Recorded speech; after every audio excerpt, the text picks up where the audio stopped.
On June 17, 2025, Daniel Raybon made his transition. But I am not here to mourn today. Rather, this is a celebration of a life of giving, of service, of patience, and of love. A life that celebrates Daniel and the legacy that he leaves behind, embodied in each of us on this podcast, including myself. See, for a quarter century, Daniel was the director of the Black Education Program and later the Cultural Unity Center at the University of Colorado Boulder. During that time, he watched over so many of us young people who were just trying to figure out our way in the world. And he did so with patience and determination that we all would succeed. Outside of CU, he was a spiritual leader and a teacher at Denver's Shorter AME Church. And no matter where he went, he was a guiding light for all of us. In 2021, I had the pleasure of sitting down with Daniel and honoring him for the work he did on our behalf. More than 70 former students, colleagues, and friends also took part in a special Zoom presentation to give their thanks to Daniel, and to show their appreciation, and to show that he indeed is loved. What you're about to hear is an excerpt of the conversation that Daniel and I had that day. Say hello, my friends, one last time to Jesse Daniel Raybon. Dan, we talk about how much you mentored us. Who mentored you? Tell me a little bit about your family. Tell me about some of the people who made you you. Yes. Well, my wife of now almost 47 years has been by my side through it all, through all the thick and the thin, and through the days of struggle and through the days of wondering if you were going to make it to the next term and what you were going to do when you did make that. And of course, the heritage that was left to us by our parents and the strength that they gave to us through their sacrifices, materially as well as spiritually and otherwise, just allowed us to have something to fall on, encouragement that we could always count on. And we just thank them for that. We just can't thank them enough for making those sacrifices for our benefit. When you went to college, you decided to go to college. Where did you? I think you went, not Illinois. I'm not really sure, but where did you go to school? Yeah, Southern Illinois University was where I got my bachelor's, and then my master's was at University of Illinois in Champaign. It's interesting that you note that because I think we often cite those places where we've been formally, but I think the real education for me came outside of those doors. And when I just learned what it took to make it to the next step. And I think that education is also very critical. And sometimes we overlook that experience as well. So I'm glad I was part of the process and all the ups and downs. It wasn't a perfect road, but it was a road that led me to some successes and some feelings that I had made some difference in people's lives. Well, as a young man, how did you navigate some of the terrain? When we come up during certain eras, and the world is changing around us and we're becoming different countries, different people.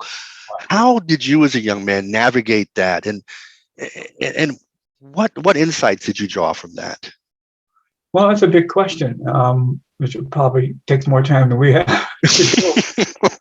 But I think the factors that go into making you who you are, they're not hidden. They're just there. They have to do with commitment. They have to do with dedication. They have to do with standing up when you didn't feel like standing up.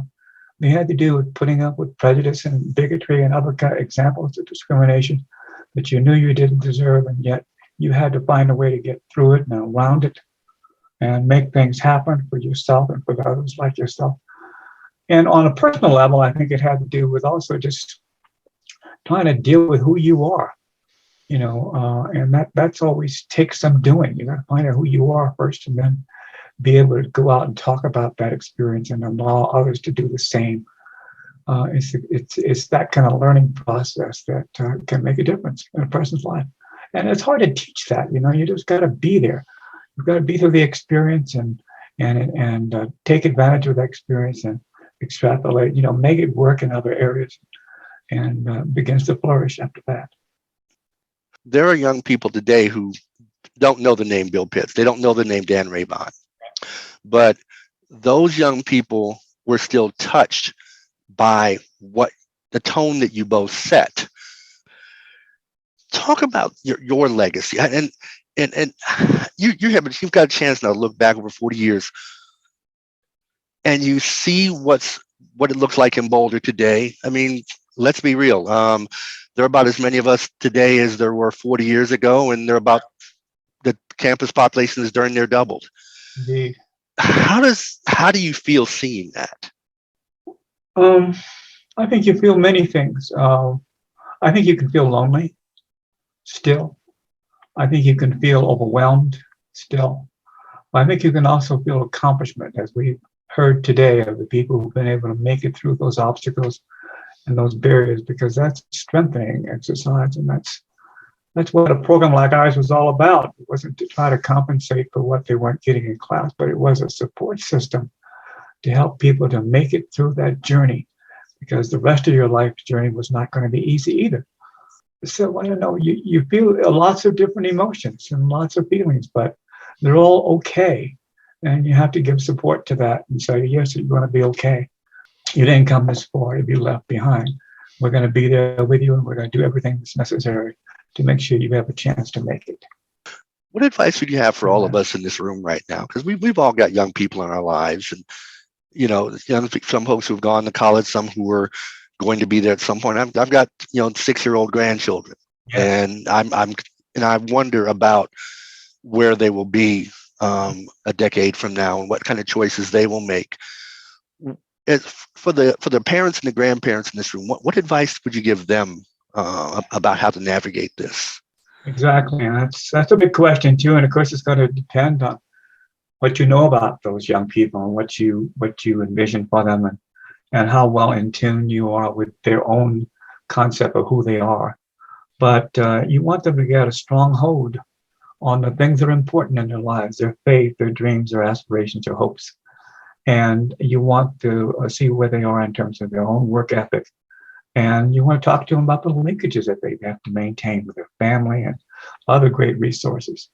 And hopefully you have them also trust in a higher being, so they know they're not alone in this world. They can count on support in the way that they probably never envisioned that they could, but it's there for them, just for the asking. Thank you, Dan. I really appreciate your insights on this, because I'm not going to try to speak for everyone else, but I know there's a lot of things that we wonder about given the times we're in. Oh, yes, given what, let's just say, the attitudes that we are seeing. Some are very familiar, but some are more troubling. And we have people now debating whether or not that our own history should even be taught in schools, and we should just get over it and move on. And we're worried about making someone feel bad. There was a photograph that someone shared with me of the little girl who went to that school in Little Rock with the police around her, and the caption was, well, if she's strong enough to survive that, I think your child is probably strong enough to learn about it. Yes, indeed. And how do we continue to educate our young people, given that there are those who are pushing back on that? Yes. Well, it's a big question. It's an eternal question. It's a question, Michael, that I appreciate you asking, because it's something that we all have to deal with. We all have to concern ourselves with that. And the push is not over yet. We're not through it yet. Pat and I always say, that we can't go back. And every day you see more of us represented in different programs and media activities and different events. And that's growth. That's positive. And that's something that we want to build on. And so, I think those are the things we want to look for. There's a lot of negativity, but there's also signs of positive growth and opportunity that we want to take advantage of.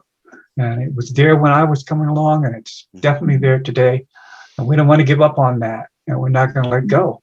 Don't let go.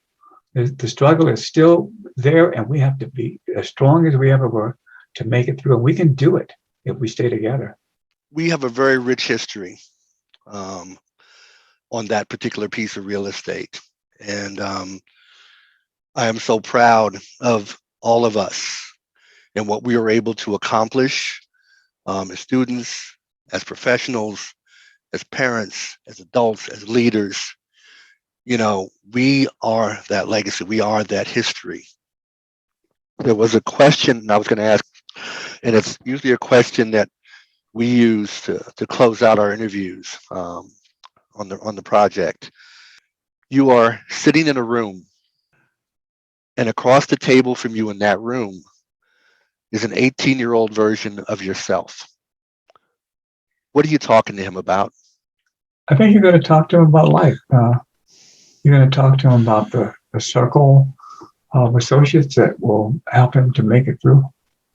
Once he decides to accept that, you're going to talk about some of the steps and stages that he will undoubtedly have to go through and work in and around and overcome. You're going to talk to him about what it means to sometimes stand by yourself. You're going to talk to him about what it means to take advantage of all the resources that are around you and not to assume that they're always going to be there. You're going to talk to him about life. I think you're going to talk to him about what it takes to become what you want.